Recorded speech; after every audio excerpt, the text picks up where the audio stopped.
Okay, let's go.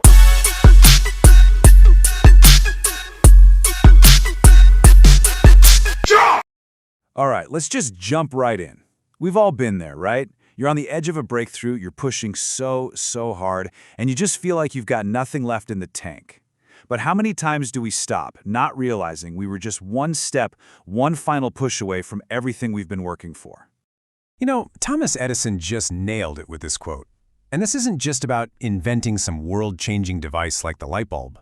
No, it taps into that universal, gut-wrenching feeling of wanting to quit right when things get tough. It's that little voice in your head that says, hey, maybe this isn't worth it, right when success is literally just around the corner. So seriously, I want you to ask yourself that right now. And whatever you're working on in your career, your personal goals, how close are you? Because so often, success is just about hanging on for that little bit longer when pretty much anyone else would have let go. It's not about some heroic leap, it's just about taking one more step. Now, this kind of perseverance, it isn't just wishful thinking. There's actually a structure to it, a repeatable cycle. I want you to think of your growth like a staircase. What was once the ceiling, that thing you were stretching to reach, well, that becomes the new floor that you're standing on. So let's break down how we actually build that staircase, step by step. Okay, first things first, we have got to get one thing crystal clear. Simple does not mean easy. They are not the same thing. The path to becoming who you want to be is actually pretty straightforward, but that doesn't mean it's going to be effortless. It's kind of like climbing a mountain. The path to the top is clear, but man, the climb is tough. The steps don't change, but the effort, that's a whole other story. So this growth we're talking about, it follows a pretty distinct 5-step cycle. This is the blueprint, the actual plan for turning your current limits into your new launching pad. And it all kicks off with a really simple realization. Step 1 is just this. Realize there's more. You know that huge, terrifying, brave thing you did a year ago? The thing you were so proud of? Well, guess what? That's your new normal.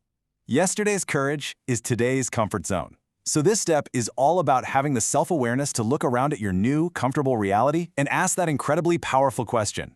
Okay, what's next?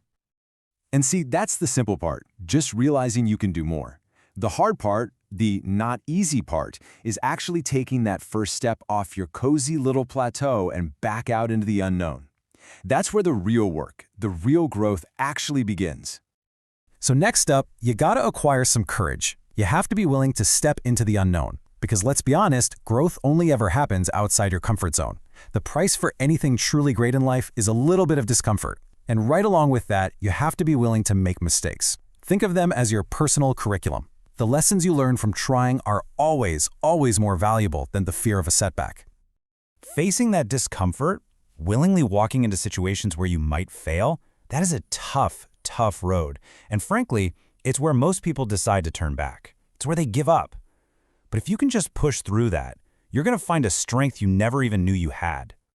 And finally, you have to trust yourself. You have to trust the process even when you're not seeing those big results right away. Growth is exponential. It builds on itself. And when you do hit a milestone, you have to celebrate it. Acknowledge the win, soak it in, and then get ready for the next climb. Because that mountaintop you just conquered, that's your new starting line. Now, this whole external cycle of taking action and climbing staircases, it's all powered by an internal battle. Because think about it, no obstacle in the outside world can actually make you stop. No challenge can say, that's enough. Only you can do that. The battle is, and it always will be, you versus you. This right here, this perfectly captures the power of your mindset. It's a fundamental choice. You can either see yourself as trapped by your circumstances, blaming the world, feeling like a victim, or you can use those exact same circumstances as fuel to climb higher. It's the difference between saying life is happening to me and life is happening for me. One mindset keeps you stuck, and the other one, well, the other one sets you free. So how do you actually process failure and rejection through this powerful new lens? Let's try a metaphor. I want you to start seeing every single setback not as some kind of dead end, but as an iceberg. So the part of the iceberg you can see, the tip sticking out of the water, that's the setback itself. The project that failed, the rejection letter, it's just an event. It's feedback. But the massive, unseen foundation under the water, that's your self-belief. It's that core certainty that you will find a way forward no matter what. And when that foundation is solid, The little dings and dents on the surface, they just don't seem like that big of a deal. All right, let's bring all this home with one last super actionable idea. A really simple way to practice pushing past what you think your limits are and building that rock-solid foundation of self-belief. 22. For me, this number became a personal symbol of perseverance. I started this simple little ritual. At the end of every single workout, it didn't matter how wiped out I was, I would force myself to push for just 22 more seconds. It became this constant physical reminder that my perceived limits were just that. They were perceptions. There is always a little bit more in the tank. And that's where the real growth happens, you know? In that final push, just a little bit beyond where you plan to stop. It's where you build strength, expand your capacity, and you prove to yourself over and over again that you are capable of more. So the question I want to leave you with is this. In your own life, in your work, and your biggest ambitions, what is your extra 22 seconds?